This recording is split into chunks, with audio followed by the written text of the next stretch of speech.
Good morning, everybody. Natalie coming to live. Spirit and coffee. Got my coffee here. Very good. Yum, yum, yum. Okay, so let's get started. I was off yesterday, and I don't mean just off of here. I mean, I was off, like feeling not good. I, again, have been having some iron issues. And let's make sure that the audio is good here. Very good. Oh, yes. Okay. So I've been having iron issues, as I told you guys. I need an iron infusion, and let me tell you what, our medical system is a hot mess. It's like you must be dead in order to get some kind of a service or support or help or whatever. It's just quite interesting. But in that feeling of, no energy, right? The energy's low, can't get out of bed, feeling super tired, and, trying to get my energy levels up. So it was really hard. And another thing is the focus, right? Being able to focus on things becomes a challenge when your iron is low. And I suppose even if you have chronic pain, right? People living with chronic pain, people living with health conditions, it's not easy. It's not easy to continue to move on, especially towards your goals or what you're up to. And if you have a heavy workload, and how do you move through that, right? That becomes a super challenge for people. So, that is how I've been feeling. And I still feel very drained. And once I get my infusion, you'll see the change in my whole body, right? You can see that my aura is a little dull. And that's what I'm talking about with Spirit and Coffee, is that we have this aura, this energy that we vibrate towards. And when our energy is low, we're not able to do the things that we need to do. And that's okay. To take a time out, to take a pause. That's what I was saying before. So some exciting news. I actually got a book. I did go to Santa Fe with my mom, and of course I ended up in a bookstore. And I was super, super excited for this book that I got by Carl Jung. And it's the Red Book. And really feeling the connection between these individuals who left a mark, in society. We still, in psychology, sort of use the models of Jung and Freud and all these, people who impacted and published certain articles and stuff with their peers that we still use today, models use today, and the way the worldview is. And so looking at the works of Carl Jung, what I'm starting to understand and realize is that there's that internal experience that happens. And I feel connected to these individuals because that's how I feel. It's an internal thing. Our power comes from, in us. And I know that sounds very cliche. I know that most people would say, well, that's cliche. And it is in some ways to say, well, it's all within. And then people are like, well, great, thank you. Or you have all the answers. They exist within you. Oh, great, thanks. Now, what does that mean exactly? How do I tap to the within? And sometimes it takes solitude and time by yourself to be able to tap to the within. And that's oftentimes is not easy for individuals, right? Sometimes it's hard for people to be with themselves, with their own thoughts, by themselves. And so what do? We use distractions to sort of push us away. And why? Because our subconscious mind sometimes has what feels like the living hell. It feels like we're going to the depths of pits of hell, because there's there's demons in the closet, there's skeletons in the closet that we don't want to unveil. And it's easier to just pretend they're not there, they don't exist, than to do a deep dive. And so when they say, these individuals say that they've gone to hell, they've literally experienced hell. They're really experiencing the depths of their subconscious mind, the parts of their subconscious mind that they want to deny. And that's part of alchemy. And the dark emotions, or healing through dark emotions, sort of talks about that, gives the idea of how to overcome that. Okay. And I don't know if the audio is coming through on this. Oh, I don't think it is. Hello? Let me know if you guys can all hear me out there, or if it's just stuck in time. Looks like it's just stuck in time on Facebook. I tell you what, switching to what felt like a better platform really became more of a headache than anything else. Perhaps there's a way to do it. Can you hear me? Are you guys hearing me? I don't think you guys are hearing me.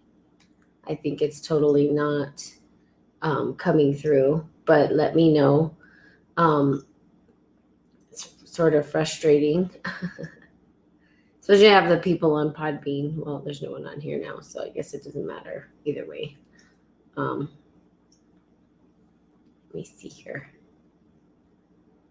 I'm going to try to see if I can figure this out. So frustrating. Technology, I tell you. Hello? Hello.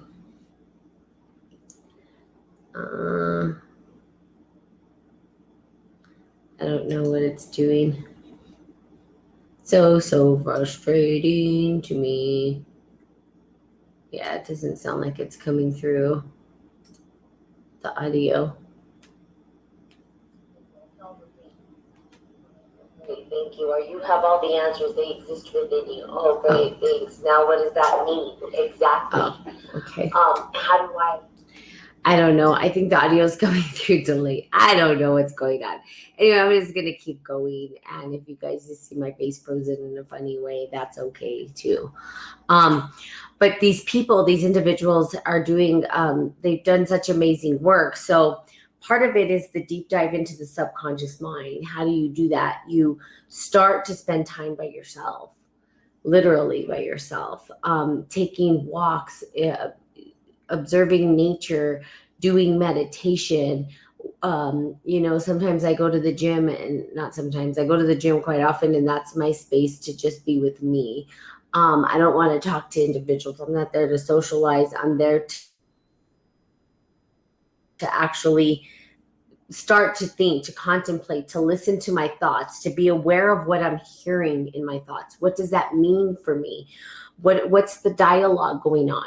Now, in reading, Carl Jung, that he thought he was schizophrenic. And I think all of us kind of get that feeling where we have this internal dialogue happening. And, in the past, it was like, well, you're crazy for having that internal dialogue. You're not crazy. Everybody has that internal dialogue going on. Everybody has the voices in their head. And I think later, he called them archetypes, right? That there's this sort of energy formation of the experience of the world in an archetype or personality, if you will. And that personality gets expressed through the human vessel. And that's what I was trying to say, is we're a body, and the expression of who we are comes out and manifests out through different personality styles and types. And we engage the world with that, but sometimes we feel like it's not us. And that's how I feel. Like there's this thing inside of me that's not me, that's wise, or, that has the answers. And then there's a part of me that's like a child, where I just feel young and vibrant, and it's a totally different character, it feels like, right? And so, there's a diagnosis for that. And they say, well, you're schizophrenic, or you're multiple personality disorder, or you're this, or you're that, or you're here, and all of these things that they tell us, to me, never freaked me out. I never thought something was wrong, because, good morning, Jennifer. Never thought that anything was wrong. Why? because I had faith in God and the understanding that there's this oneness, there's this wholeness, there's this bridge back to a source that's greater than us, right? And so the source that we hear, that's greater than us, that power that drives from within, cannot be heard through the noise of other archetypes or personalities going on in the head. So an internal sort of scan of what is happening internally. What do we hear? What are you hearing? What are you listening to? What is it that your brain is telling you? Because there's some, like I said, some dialogue going on. Something in there is telling you something. It's saying something. It's having a conversation. And I can tell you that sometimes our dialogues, right, get get us distracted or distract us from actually doing what we said we were going to do and reaching our goals. And those dialogues are sometimes not necessarily supporting us in creating the outcomes that we want to. So how do we take a deep dive in awareness, presence, right? They talk about that. And that means that sometimes we have to accept the internal dialogue that's uncomfortable, even when we don't want to. That internal dialogue that comes in that we're like, oh God, I don't want to hear that. Why am I thinking that? Why are those thoughts? I'm a terrible person. And that's what ends up happening. We label it that you're terrible, you're going to go to hell, you're going to blah, blah, blah. And so we pretend like we don't have these thoughts, which ends up being worse. Okay, we have an ego. We have bestial thoughts, right?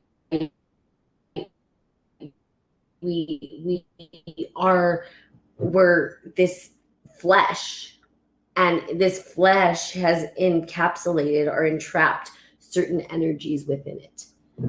And those energies get to be, if you don't get to understand them or become clear about what their function is or how to maneuver through them or past them, then it becomes an issue. It becomes an issue because now we're playing with like different personalities and feelings. And internally we feel, when we tap into that wholeness, that oneness, that we're really good people. So why is it that we have so much conflict with other people, or so much conflict in this and that and the other? And it's really because you haven't accepted the darkest corners of your mind, the deep dive into the subconscious mind, that the subconscious is telling you something. It's saying something. It's giving you a message. And sometimes those dark times, right, are there to support us. Those dark times are there to support us so that we can then reach back to our wholeness. It's just a re-encompassing back to wholeness, right? Bridging the gap, closing the gap, recognizing that there is no gap, but we're creating one. Okay.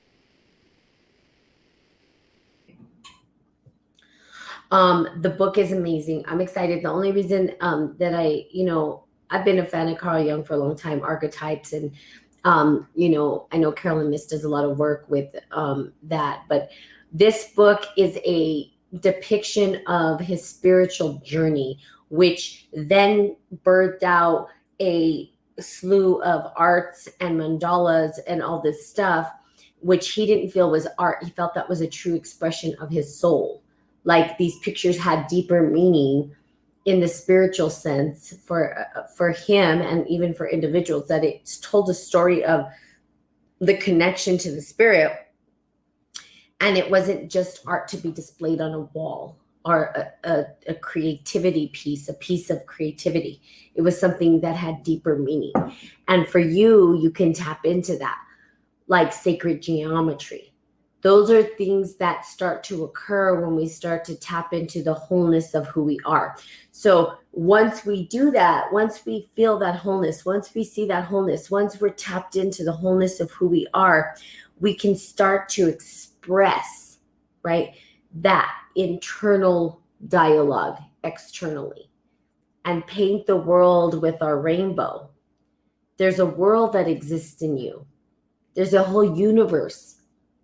There's a whole, it's bigger than the universe itself that exists within us, with the cells, with everything that's going on. And when we start to understand what's happening in this thing, right, in our vessel, we start to understand and tap into that universal principle of self, then we can start to express it out. And it's beyond creativity. It becomes godly. You start to walk in your godly path, or on your godly path. You start to set those foundations, those boundaries. You don't sell out, right? Or sell your soul. And you start to say, I am in control and power of my soul through the human vessel. And how do I do that? Through presence, through self-awareness, through being alone with yourself, to allowing yourself to go through those mental spaces and listening to the internal dialogue that supports you, right? Is it supporting you or is it taking away? Either way, when you start to listen to that internal dialogue, you're going to get some sort of answer, some sort of feeling and sensation. And I was going to read The Dark Emotions, but I was reading Carl Jung's book, so I thought I'd talk about it. But in this book, and the first sentence that I read, which I loved because his emotions live in the body, contrary to popular ideas that feelings are all in your head, emotions live in the body. They explode us into ecstasy or devour us with pain. Emotions live in the body. The body is the key here. Every single, good morning, Sir David, every single prophet, every single spiritual guide or being has always said the same thing. And I'm here to tell you the same thing. Everything is inside. It's not on the outside. And we're seeking the answers externally when the answers are internal. We have to go inside. And we have to dig deep. And we have to swim to the depths of the bottom of the murky murk of the ocean or whatever, the lake, whatever it is that you're swimming to. And you've got to be able to get through the algae and the whatever it is and the stuff that feels icky, that feels slimy, that kind of stuff. When you go into the subconscious mind and take a dive, and you've got to touch it, play with it, see it, get clear about what it is. How does it function? What is it for? Why is it there? Those are the questions, the deeper questions we get to ask ourselves to live into self-awareness so that we can then start to manifest into the material world. That is us manifesting our God self into the world. Okay, good. So hopefully this was helpful. Good morning. I don't know who's on here. Please say good morning. It's been very hard for me not to be able to see. I see Jennifer in here. I'm not sure if she's still here, but it's hard when I can't see who's on here. I'm like, who's on here?